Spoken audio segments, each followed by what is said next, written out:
کچھ خواتین کسی فوتگی والے گھر بھی جائیں تو واپس آ کر اس طرح تبصرہ کر رہی ہوتی ہیں کہ بیٹی نے تو نیا سوٹ ڈالا تھا، اسے تو دکھ ہی نہیں تھا۔ بہو تو ایسے ہنس ہنس کر بات کر رہی تھی جیسے اس کی دیرینہ خواہش پوری ہو گئی ہو۔ کوئی زیادہ رو رہا ہو تو اعتراض، کوئی صبر کر کے بیٹھا ہو تو مسئلہ، گھر صاف ہو تو تبصرہ، صاف نہ ہو تو تنقید۔ تمہیں کس نے حق دیا ہے دوسروں کو جج کرنے کا؟ کسی کا جوتا پہن کر جب تک خود نہ چلو تب تک اس کے چلنے پر اعتراض نہ کرو۔ خود تو 4 پلیٹ بریانی تناول کر کے ڈکار بھی نہ ماریں اور دوسروں پر تابڑ توڑ حملے۔ خدارا رحم کریں، کم از کم سوگ میں شامل نہیں ہو سکتی تو بلا وجہ ان کی عزت بھی نہ اچھالیں۔ یہ وقت سب پر ہر گھر میں آنا ہے اور آتا ہے۔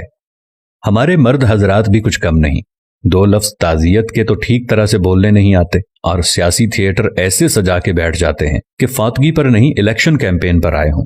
جس کے سر سے باپ کا سایہ اٹھا ہے کوئی اس کی بھی تو دلجوئی کرے، اس کے غم کا مداوع بھی تو کوئی کرے، لیکن ہمیں کسی کے غم سے کیا؟ ہم تو رسم دکھاوا کے لیے گئے ہیں۔ ہماری بلا سے کوئی مرتا ہے تو مرے، ہم تو پوچھیں گے کہ بھائی جی کھانے کا انتظام ہو گیا نا؟ کتنی دیگیں بنوائی ہیں؟ 6 دیگیں تو کم ہیں، برادری بھی ہے، محلے داری بھی ہے۔ وہ بیچارہ باپ کے سوگ کو بھول کر اس پریشانی میں لگ جاتا ہے کہ کہاں سے قرض پکڑوں، کیونکہ کھانا صحیح نہ بنایا تو باتیں ہوں گی۔ ساری زندگی باپ کا کھایا، مرنے پر روٹی بھی صحیح نہ دے سکا۔ ہمیں سوچنا ہوگا کہ کون لوگ ہیں ہم۔ مسلمان تو دور، کیا ہم انسان بھی ہیں؟ جانوروں کا بھی کوئی مر جائے تو وہ ایسے دعوتیں نہیں اڑاتے، اور اشرف المخلوقات کا تاج پہن کر حیوانیت کی ساری حدیں عبور کر جانا کہاں کی انسانیت ہے؟ میں نے میت کے گھر میں ایسی آوازیں بھی سنی ہیں، جو دیگ پر بانٹنے میں لگا ہوتا ہے اسے کہا جاتا ہے ذرا پلیٹ میں 4 بوٹیاں زیادہ ڈال دینا، وہ داماد بھی آیا ہے تو اسے کھانا دینا ہے۔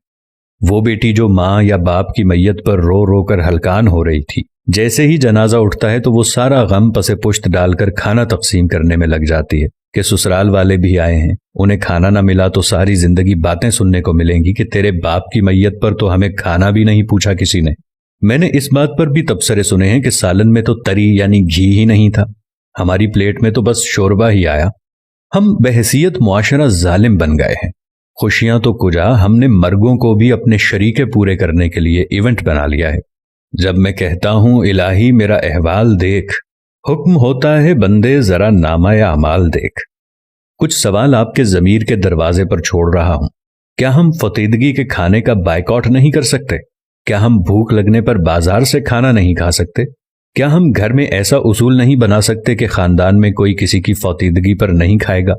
سوچئے گا ضرور۔ اگر میری کسی بات یا عمل سے کسی بھائی یا دوست کو کچھ ناگوار گزرا ہو تو ان سے نہایت ادب و احترام سے معذرت۔ اب یہ ہم پہ ہے کہ ہم اس بات کو آگے پھیلاتے ہیں کہ محض ایک ویڈیو دیکھ کر گزار دیتے ہیں۔ بات مناسب لگے تو ایک لمحہ ضائع کیے بغیر شیئر کر دیجیے گا تاکہ اصلاح کا یہ سلسلہ جاری و ساری رہے۔